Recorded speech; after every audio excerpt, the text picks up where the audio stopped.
learning Quran together. بسم اللہ الحمدللہ والصلاۃ والسلام علی رسول اللہ۔ سورہ البقرہ آیت نمبر 256۔ لا اکراہ، نہیں کوئی جبر، فی الدین، دین میں کوئی زبردستی نہیں ہے۔ انصار کے کچھ لوگ یہودی یا عیسائی ہو گئے، بعد میں انہوں نے اسلام قبول کر لیا تو انہوں نے اپنی اولاد کو بھی جو یہودی یا عیسائی ہو چکے تھے زبردستی مسلمان بنانا چاہا۔ اسی پر یہ آیت نازل ہوئی۔ مدینہ کی مشرکہ عورتیں جب انہیں اولاد نہیں ہوتی تھی تو نظر مانتی تھی کہ اگر ہمارے ہاں اولاد ہوئی تو ہم اسے یہود بنا دیں گے، یہودیوں کے سپرد کر دیں گے۔ اسی طرح ان کے بہت سے بچے جو تھے وہ یہودیوں کے پاس تھے۔ جب یہ لوگ مسلمان ہوئے اور یہودیوں سے جنگ ہوئی اور ان کی سازشوں سے نجات پانے کے لیے نبی پاک صلی اللہ علیہ وآلہ وسلم نے یہ حکم جاری فرمایا کہ بنو نذیر کے یہودیوں کو جلا وطن کر دیا جائے۔ اس وقت انصاریوں نے اپنے بچے جو ان کے پاس تھے ان سے طلب کیے تاکہ انہیں مسلمان بنا لیں۔ اسی پر یہ آیت نازل ہوئی کہ جبر اور زبردستی نہ کرو۔ دین کو قبول کرنے میں زبردستی نہیں، لیکن دین قبول کرنے کے بعد اطاعت کرنا لازم ہے۔ اللہ تعالیٰ نے انسان کو ذمہ دار ٹھہرایا ہے کہ اس سے اس کے اعمال کا حساب لیا جائے گا۔ اللہ تعالیٰ نے انسان کے ارادے، اس کی فکر اور شعور کا احترام کیا ہے اور اس کو عزت دی ہے۔ اللہ تعالیٰ نے اس اصول سے ہدایت اور گمراہی اختیار کرنے میں انسان کو آزادی دی ہے۔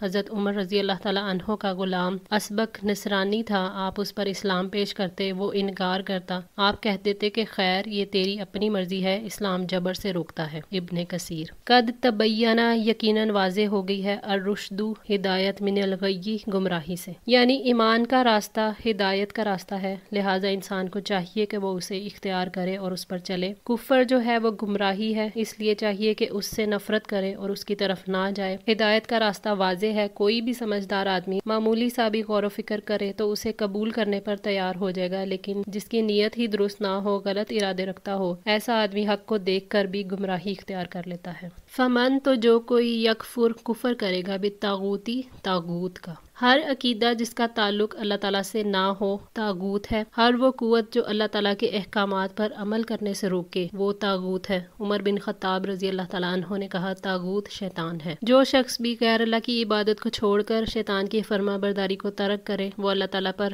صحیح ایمان لا کر اللہ تعالیٰ کی عبادت اور اطاعت پر قائم ہو سکتا ہے۔ تفسیر سعدی۔ وَيُؤْمِنْ، اور ایمان لائے گا، باللہ، اللہ پر، فَقَدِ اسْتَمْسَكَ، پھر اس نے تھام لیا، بالعروۃ الوثقیٰ، ایک مضبوط کڑا، لَانْفِصَامَ، نہیں ہے کوئی ٹوٹنا، لہا، اس کے لیے۔ جو کوئی بھی اللہ تعالیٰ پر ایمان لائے، جو طاغوت کا انکار کر کے اللہ تعالیٰ پر صحیح ایمان لے آئے تو وہ صحیح معنوں میں اللہ تعالیٰ کی عبادت اور اطاعت پر قائم ہو جائے گا۔ فَقَدِ اسْتَمْسَكَ بِالْعُرْوَةِ الْوُثْقَىٰ، تو اس نے مضبوط کڑا تھام لیا، یعنی ایسا پختہ دین اختیار کیا جس کی بنیادیں مضبوط ہیں اور اس کی عمارت بھی، وہ پورے اعتماد سے اس پر قائم رہتا ہے۔ سیدنا عبداللہ بن سلام رضی اللہ تعالیٰ عنہ کہتے ہیں کہ میں نے نبی صلی اللہ علیہ وآلہ وسلم کے عہد میں ایک خواب دیکھا جو آپ سے بیان کیا۔ میں نے خواب میں دیکھا کہ میں ایک باغ میں ہوں اور اس کی کشادگی اور سرسبزی کی تعریف کی، اور اس کے درمیان میں ایک لوہے کا ستون ہے جس کا پایہ زمین میں ہے اور سر آسمان میں، اس کے اوپر کی طرف ایک کڑا لگا ہے، تو مجھے کہا گیا کہ اس کے اوپر چڑھ۔ میں نے کہا کہ میں اتنی طاقت نہیں رکھتا۔ پھر ایک خدمتگار آیا اور اس نے پیچھے کی طرف سے میرے کپڑے اٹھا دیے، بس میں چڑھنے لگا، یہاں تک کہ چوٹی پر پہنچ گیا اور میں نے وہ کڑا پکڑ لیا، تو مجھ سے کہا گیا کہ مضبوطی سے تھامے رکھ۔ جب تک میں نیند سے اٹھا یہ کڑا تھامے رہا۔ میں نے یہ خواب نبی صلی اللہ علیہ وآلہ وسلم سے بیان کیا تو آپ نے فرمایا باغ سے مراد اسلام ہے اور ستون سے مراد اسلام کا ستون، کلمہ شہادت یا پانچوں ارکان، اور کڑا عروۃ الوثقیٰ ہے، اور تو اپنی موت تک اسلام پر قائم رہے گا۔ صحیح بخاری 7014۔ واللہ، اور اللہ، سمیع، سب کچھ سننے والا ہے، علیم، سب کچھ جاننے والا ہے۔ اللہ تعالیٰ طاغوت کا انکار کرنے والے کے انکار کو اور ایمان لانے والے کے اقرار کو سننے والا ہے، سمیع ہے۔ اللہ تعالیٰ نے ہدایت اور گمراہی کے معاملے کو واضح کیا، اسی نے ہدایت اور گمراہی کی حقیقت سے آگاہ کیا، یقیناً وہ انسانوں کے معاملات کو جاننے والا ہے۔ اللہ تعالیٰ ہر شخص کے اعمال کو جانتا ہے، وہ اپنے علم کے مطابق بدلہ دے گا۔ اللہ ولی، اللہ تعالیٰ دوست ہے، الذین، ان لوگوں کا، آمنوا، جو ایمان لائے، یخرجوہم، وہ نکالتا ہے انہیں، من الظلمات، اندھیروں سے، الی النور، روشنی روشنی کی طرف۔ یہ آیت ایمان والوں کی اللہ تعالیٰ سے دوستی پر مشتمل ہے۔ وہ اللہ سے محبت رکھتے ہیں اور اس کے ساتھ کسی کو شریک نہیں کرتے۔ وہ ان لوگوں سے بھی محبت کرتے ہیں جن سے اللہ تعالیٰ محبت کرتا ہے، اور جو اللہ تعالیٰ سے محبت کرتے ہیں وہ اللہ تعالیٰ کے دشمنوں سے دشمنی رکھتے ہیں۔ اللہ تعالیٰ انہیں کفر، جہالت اور نافرمانیوں کے اندھیروں سے نکال کر ایمان اور علم کی روشنی میں پہنچاتے ہیں، اور اس کے نتیجے میں وہ قبر اور حشر کے اندھیروں سے محفوظ رہ کر جنت میں پہنچ جاتے ہیں۔ اللہ تعالیٰ نے فرمایا انما ولیکم اللہ ورسولہ والذین آمنوا الذین یقیمون الصلاۃ ویؤتون الزکاۃ وہم راکعون، یقیناً تمہارے دوست اللہ تعالیٰ اور اس کا رسول اور ایمان والے ہی ہیں جو نماز قائم کرتے ہیں، زکوٰۃ ادا کرتے ہیں اور وہ رکوع کرنے والے ہیں۔ سورہ المائدہ آیت 55۔ سیدنا برہ رضی اللہ تعالیٰ عنہ نے بیان کیا کہ احد کے موقع پر ابو سفیان نے کہا حبل بلند رہے، تو آپ صلی اللہ علیہ وآلہ وسلم نے فرمایا کہ اس کا جواب دو۔ صحابہ نے عرض کیا کہ کیا جواب دیں؟ آپ نے فرمایا کہو اللہ تعالیٰ سب سے بلند اور بزرگ و برتر ہے۔ ابو سفیان نے کہا ہمارے پاس عزا ہے اور تمہارے پاس کوئی عزا نہیں۔ آپ نے فرمایا اس کا بھی جواب دو۔ صحابہ نے عرض کیا کیا جواب دیں؟ آپ نے فرمایا کہ کہو اللہ تعالیٰ ہمارا حامی و مددگار ہے اور تمہارا کوئی حامی نہیں۔ صحیح بخاری 4043۔ اللہ تعالیٰ کو ولی یعنی دوست بنانے والوں کے لیے لازم ہے کہ وہ اللہ کی محبت میں اخلاص پیدا کریں، اللہ کو چھوڑ کر ادھر ادھر نہ بھٹکیں اور اسی پر ہی بس توکل کریں۔ والذین کفروا، اور جن لوگوں نے کفر کیا، اولیاءہم دوست ہیں ان کے، الطاغوت طاغوت، یخرجونہم وہ نکالتے ہیں انہیں، من النوری نور سے، الی الظلمات اندھیروں کی طرف۔ کفر کرنے والوں کے دوست شیاطین ہیں، وہ ان کو روشنی سے نکال کر تاریکیوں کی طرف لے جاتے ہیں۔ مقاتل بن حیان نے اس آیت کے بارے میں کہا اس سے مراد اہل کتاب ہے جو محمد صلی اللہ علیہ وآلہ وسلم کو پہچان گئے تھے کہ وہ اللہ تعالیٰ کے رسول ہیں، کیونکہ وہ اپنی کتابوں میں ان کے بارے میں لکھا ہوا پاتے تھے۔ وہ نبی صلی اللہ علیہ وآلہ وسلم کی بعثت سے پہلے ان پر ایمان رکھتے تھے، پھر جب اللہ نے آپ کو رسول مبعوث فرمایا تو انہوں نے کفر کیا۔ یہ ان کا نور سے نکلنا تھا، یعنی محمد صلی اللہ علیہ وآلہ وسلم پر ایمان لانے سے جن پر وہ پہلے ایمان رکھتے تھے، اور ظلمات سے مراد ان کا کفر ہے۔ اولئک یہی لوگ اصحاب النار آگ کے ساتھی ہیں، ہم فیہا خالدون اس میں ہمیشہ رہنے والے ہیں۔ یہی لوگ اہل ظلمات ہیں جن کے دلوں میں حق باقی نہیں رہا، اور ان کے لیے وہ گھر ہوگا جس کا ایندھن انسان اور پتھر ہوں گے، اور اس میں وہ ہمیشہ رہنے والے ہوں گے۔ الم تارا کیا آپ نے نہیں دیکھا، الی الذی اس کی طرف جس نے حاجہ جھگڑا کیا ابراہیم سے، فی ربہ اس کے رب کے بارے میں۔ ابراہیم علیہ السلام سے جھگڑا کرنے والے بادشاہ کا نام نمرود بن کنان بن سام بن نوح تھا۔ ابن کثیر ان یہ کہ آتاہ اللہ تعالیٰ نے دی تھی الملک بادشاہت۔ نمرود نے ابراہیم علیہ السلام سے اللہ کے بارے میں جھگڑا کیا تھا، اور اس وجہ سے کیا تھا کہ اللہ تعالیٰ نے اسے حکومت دے رکھی تھی۔ حکومت پا کر اس میں سرکشی آ گئی تھی جس کی وجہ سے اس نے جھگڑا کیا۔ قدیم بادشاہ لوگوں کو یہ یقین دلا کر ان پر حکومت کیا کرتے تھے کہ وہ خدا کا انسانی پیکر ہیں۔ نمرود کی قوم سورج کو دیوتاؤں کا سردار مانتی تھی اور اس کی پوجا کرتی تھی۔ نمرود نے کہا کہ وہ سورج دیوتا کا اوتار ہے، اس لیے وہ لوگوں پر حکومت کرنے کا حق رکھتا ہے۔ اللہ تعالیٰ نے اسے حکومت دی تھی۔ ایک عرصے تک بادشاہت کرنے کی وجہ سے وہ غرور میں مبتلا ہو گیا تھا، اور شیطان نے اس کے دل میں یہ خیال بٹھا دیا تھا کہ وہی لوگوں کا رب ہے۔ اس نے ابراہیم علیہ السلام سے اللہ تعالیٰ کے بارے میں بحث کی اور یہ دعویٰ کیا کہ وہ بھی وہی کام کر سکتا ہے۔ ابراہیم علیہ السلام نے توحید کی دعوت دی تھی اسے کہ ہم سب کا معبود ایک ہی ہے، ہمارا خالق اور مالک صرف ایک اللہ ہے، کوئی نہیں جو خدائی میں اس کا شریک ہو، وہ بے مثال ہے۔ اس قولا جب کہا ابراہیم نے، ربی الذی میرا رب تو وہ ہے، یحیی جو زندگی دیتا ہے، و یمیتو اور موت دیتا ہے۔ ابراہیم علیہ السلام نے اپنے رب کے بارے میں واضح فرمایا کہ میرا رب تو وہ ہے جو زندگی اور موت دیتا ہے، جسے ہر کام کا اختیار حاصل ہے، اسے زندگی اور موت پر اختیار ہے۔ زندگی اور موت کی مثال اس لیے دی ہے کہ اللہ تعالیٰ کا سب سے عظیم کام ہے یہ، زندگی دنیا کی ابتدا اور موت آخرت کی۔ قولا اس نے کہا، انا اوہی میں بھی زندگی دیتا ہوں، و امیتو اور موت دیتا ہوں۔ نمرود سمجھتا تھا کہ وہ اپنی قوم کا خود مختار حاکم ہے، اس کے فیصلے قوم پر نافذ ہوتے ہیں، اور وہ سمجھتا تھا کہ میں سزائے موت دے بھی سکتا ہوں اور معاف بھی کر سکتا ہوں، تو گویا میں بھی رب ہوں۔ سیدنا ابن عباس رضی اللہ تعالیٰ عنہ نے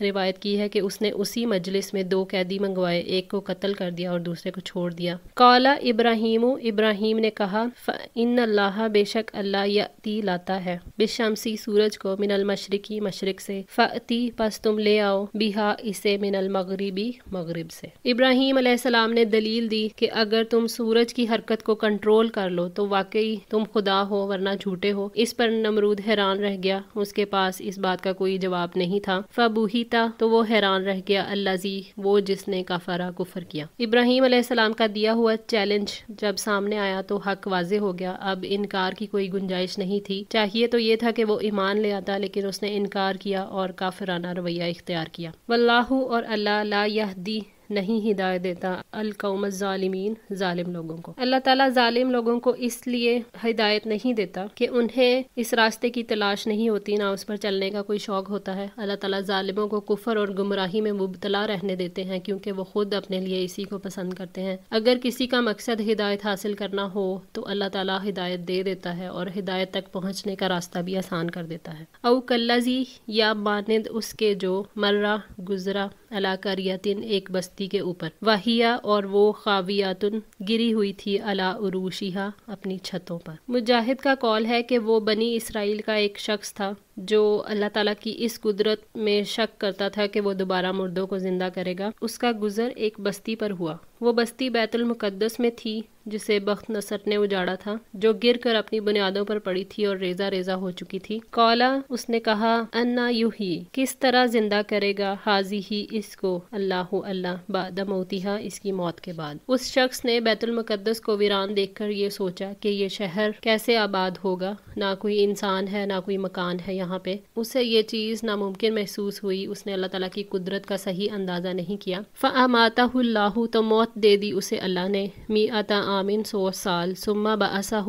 پھر اس نے اٹھایا اسے۔ قالا، فرمایا، کم لبثت، کتنا ٹھہرے رہے تم۔ قالا، اس نے کہا، لبثت، ٹھہرا رہا، یوماً، ایک دن، او بعد یوم، یا دن کا کچھ حصہ۔ اللہ تعالیٰ نے اس شخص کو 100 سال کے لیے سلا دیا جس کے دل میں یہ خیال آیا تھا کہ اللہ تعالیٰ اس کو کیسے زندہ کرے گا۔ پھر اللہ نے اس کو زندہ کیا اور پوچھا کہ کتنا عرصہ تم اس حال میں رہے۔ اس نے کہا، ایک دن یا اس کا بھی کچھ حصہ۔ وہ شخص دن کے شروع میں فوت ہو گیا تھا اور غروب آفتاب کے وقت زندہ ہوا، اس لیے سمجھا کہ ایک دن گزرا اور ابھی سورج غروب نہیں ہوا تھا، اس لیے کہا کہ دن کا بھی شاید کچھ حصہ رہا ہوگا۔ دوسرے یہ کہ اس کے احساسات ختم ہو چکے تھے، اسے صرف اپنی موت سے پہلی والی حالت یاد تھی۔ قالا، فرمایا، بلکہ، لبثت، ٹھہرے تم، میۃ عامٍ، 100 سال، فانظر، پس دیکھو، الی طعامک، اپنے کھانے کی طرف، و شرابک، اور اپنے پینے کی طرف، لم یتسنہ، نہیں باسی ہوا وہ۔ اللہ تعالیٰ نے جواب دیا، بلکہ تم 100 سال اس حال میں رہے ہو، اپنے کھانے پینے کی چیزوں کی طرف دیکھو، اس میں سے کچھ بھی خراب نہیں ہوا۔ اس شخص کے پاس انگور،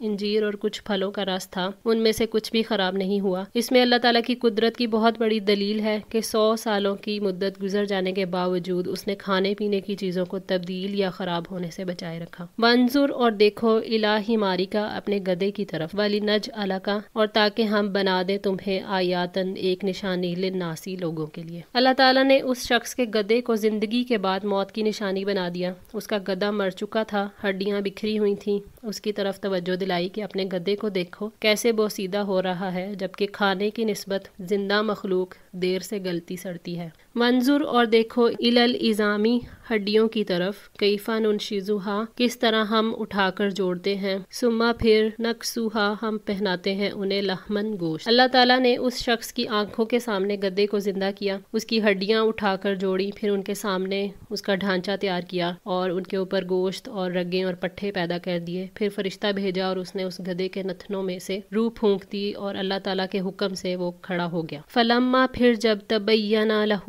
واضح ہو گیا اس کے لیے، قالا، اس نے کہا، اعلم، میں جانتا ہوں، ان اللہ، بے شک اللہ، علی کل شیء قدیر، ہر چیز پر پوری طرح قدرت رکھنے والا ہے۔ جب اس پر خوب واضح ہو گیا، اس شخص کو اللہ تعالیٰ کی قدرت کا علم ہو گیا، اس کے سامنے گدھے کو زندہ کیا گیا اور اس کے سامنے موت اور زندگی کا معاملہ واضح ہو گیا، تو اس نے کہا، میں جانتا ہوں کہ اللہ تعالیٰ ہر چیز پر واقعتاً پوری طرح قدرت رکھنے والا ہے۔ آیت کے الفاظ سے یہ معلوم ہوتا ہے کہ یہ شخص موت کے بعد زندگی کا منکر تھا۔ اللہ تعالیٰ کی مرضی راضی ہوئی کہ اسے ہدایت دے کر لوگوں کے لیے نشانی اور قیامت کی دلیل بنا دیں۔ وَإِذْ قَالَ ابراہیم، اور جب ابراہیم نے کہا، ربی اے میرے رب، آرینی دکھا مجھے، کیفا کیسے، تحیی الموتیٰ تو مردوں کو زندہ کرے گا۔ ابراہیم علیہ السلام نے اللہ تعالیٰ سے سوال کیا کہ اے میرے رب مجھے دکھا کہ تو مردوں کو کیسے زندہ کرے گا۔ ابراہیم علیہ السلام نے نمرود سے کہا تھا کہ میرا رب زندہ بھی کرتا ہے اور مارتا بھی ہے، اس لیے آپ علم الیقین سے عین الیقین کی طرف جانا چاہتے تھے